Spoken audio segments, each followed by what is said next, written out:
Martha, thank you for being back on Behind the Fiction. Thanks for having me. You know, we had hoped to have you on the show last week because you and Michael have two new series that are coming out, but then you came down with some health issues. I did. I got mild pneumonia, and I'm doing a lot better.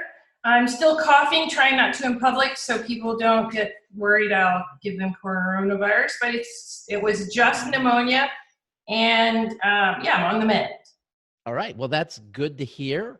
Two exciting new series from you and Michael that came out last week. The first of those is a new series called the series is called The Never-Ending War, and book one is Warmage Unexpected. Right. So give us sort of the story behind the story of the Warmage idea. Okay, so Warmage is a slight departure from Michael and I because it's fantasy. But I wrote it, so it's still got that snarky urban fantasy kind of flair. Uh-huh. And the main character is Raven, and she's a redheaded mage who's a teenager. She's about to enter the academy, Fowler Academy, and she's supposed to follow in the long line of mages, and everybody who goes to Fowler Academy has to have a familiar in order to stay. And the familiar is an animal of some sort who helps enhance your magic and becomes like a bond. If you're familiar with the troll, it's a little like the troll. And she wants a dragon. She's in love with dragons. First of all, everybody tells her mages and dragons don't mix, and she's not buying it. And second of all, one of her best friends from childhood, William, runs his family's dragon farm. And he's got a dragon named Leander who's stubborn, and they haven't been able to train him. Well, any dragons that can't be trained get their wings clipped and sent to a valley. I know, harsh. So it's critical that he learns, because you can't have a dragon flying around flaming buildings. So they have to either work with, and the dragons talk. They're very intelligent. They talk in this book. So there's two things going on that she has to have a familiar. She wants it to be a dragon. The dragon needs her. They're equally stubborn beings as well. So there's a lot of comedy, and also, I mean, he throws her pretty hard against walls. And then there's another plot going on in the background that you know about pretty quickly, so this isn't a spoiler, that there's something that has returned to the kingdom of Brighton that is threatening everyone that they thought was gone. Her grandfather, Connor, actually lost a lot of friends in the last great battle that he fought in, and they thought they had wiped this menace out called the Swarm. And there's hints that the Swarm may have returned and no one realized it. So both those Raven's catching on that it might be true, but no one's really listening to her. And she's kind of concerned with school. So nobody's catching on that it might be there. So it's kind of exciting. It's an Academy book with a really exciting plot. Okay, and the idea of the never-ending war, does this go all the way back to her relatives in the past, and a war that they thought was over and is coming back with the revival of the Swarm? And it's more than that. So Raven's parents are dead because we killed off the parents again. And she doesn't really know as much about her mother as she thinks she does. So she's also going to find out she comes from a long line of something else that I won't say because I don't want to do a spoiler. But the never-ending war is really that this kingdom has had to defend itself over and over again, and what group has come forward in order to save them over and over. That group her grandfather was a part of, they think, is wiped out. So I can't really say more than that. Okay, all right. So Raven, she's how old? 18, 19? No, she's more like 14. 14, okay. Just starting high school. Okay. And so I'm not really all that familiar with dragons, but I knew a lot of young women growing up that loved horses. Well, I think a dragon is like, so a dragon's like the fantasy equivalent of a horse. Okay. It's kind of the same exact love affair. Except you can fly in the air, and you can breathe fire. Why do you think dragons are so popular right now? I don't know. I think it's like we get distracted and we forget about something and then it pops back up. Like vampires were really popular at one point, and dragons are an automatic sidekick, unlike some other genres. And so you have a conversation and a relationship that automatically, and it's like as if your dog could talk and do amazing things. So I think that's part of it. Is every book that we do that sells super well, it's because of the characters, not so much the plot. People fall in love with the characters. They want to know what their friends are doing in the next book. Well, you put in a dragon, you automatically have two characters that people can really love. And by the way, the reviews for Warmage have been outstanding.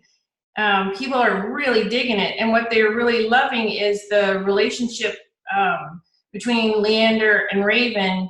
Now, the humor and also how stubborn they are, and also how they do eventually find their way to work together.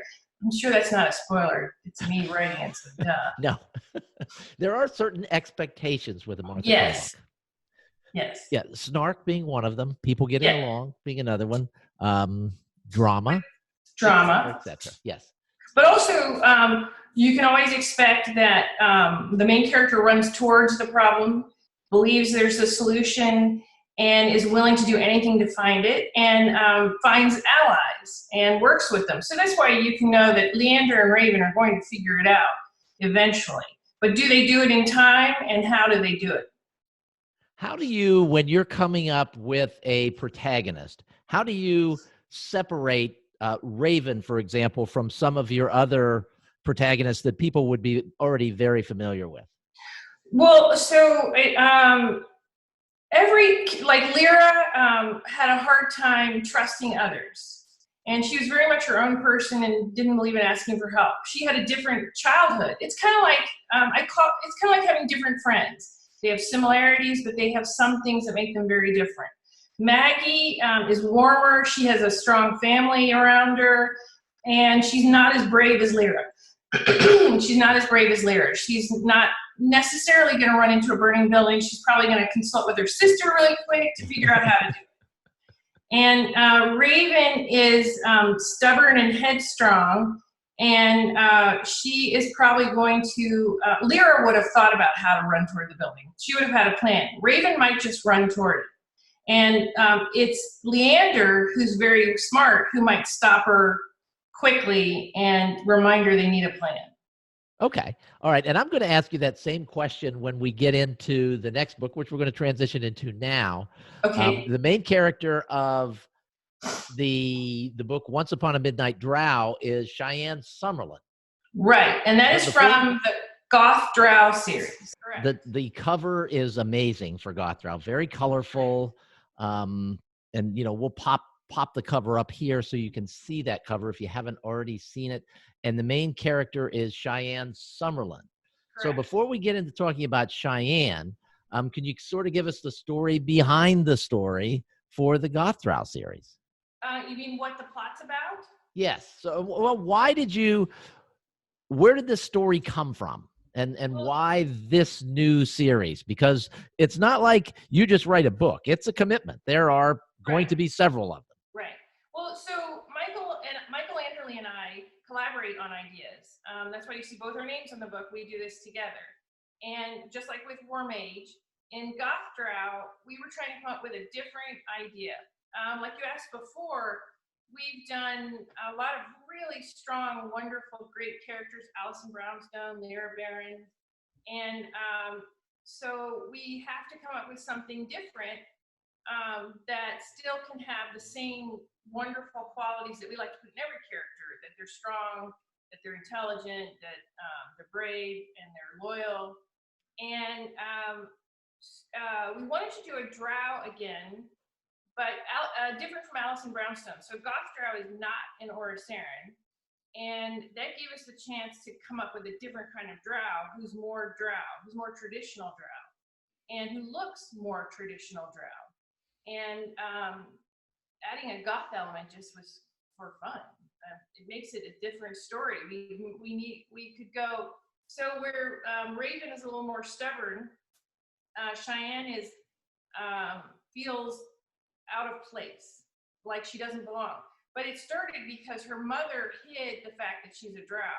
So, when your own mother's, for maybe all the right reasons, doesn't want people to know who you basically are, then you get the idea that who you are is not okay. And Cheyenne rebels by that by going goth. And the cover is a full-on drow in goth. And yes, Jake did that cover, and it's gorgeous. Yes, it really is.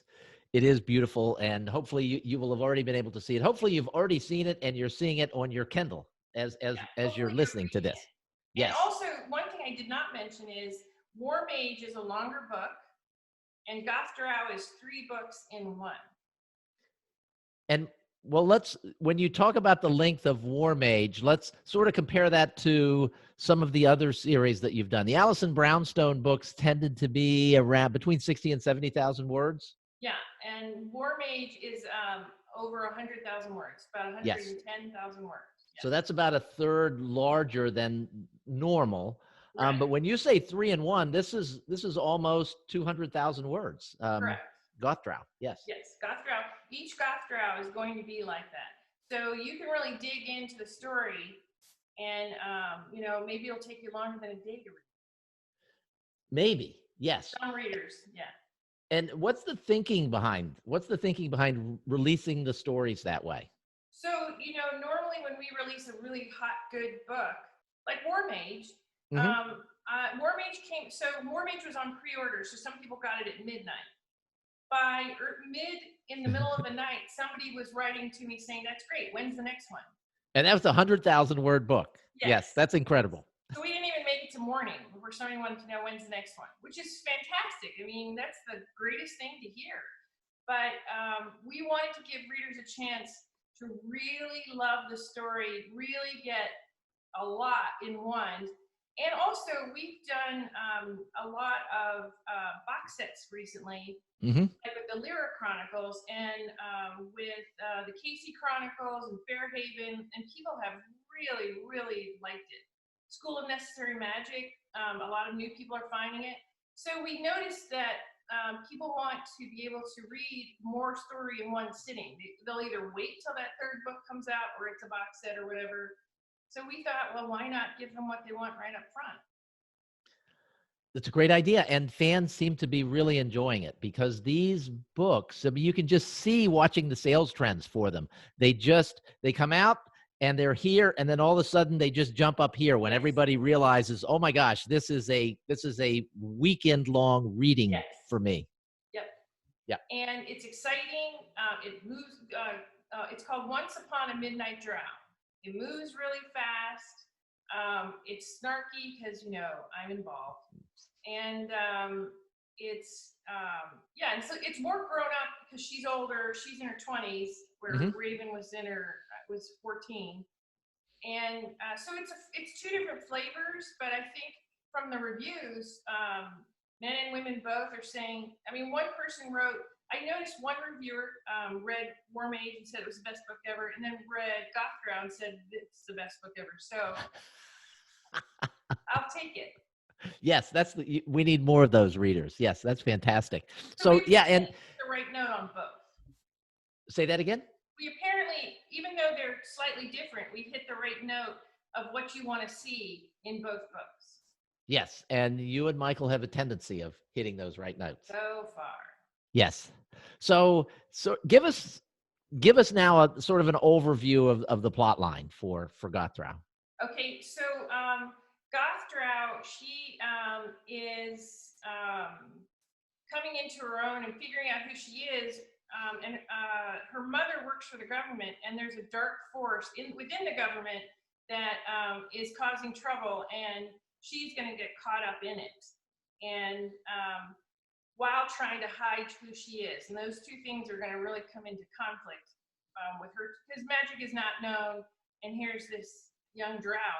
If you look at the cover, a drow, the tall, pointed ears, dark gray skin, white hair, it's going to be hard for her to hide, and yet she's going to want to protect her family and the people around her.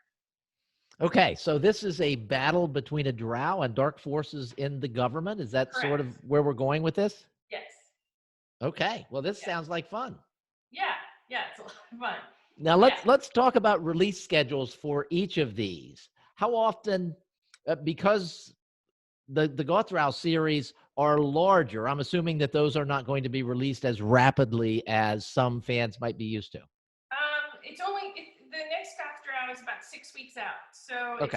it's not horribly far. So if people could give us a little break for 2 weeks, then it'll be out in about 6 weeks, and the Warmage will be out one a month. Okay, so every 4 weeks for that. Even the next one is already completed, and it came in about 90-some thousand words. So it's a little larger. You'll still have you'll be able to bite into the story even a little more.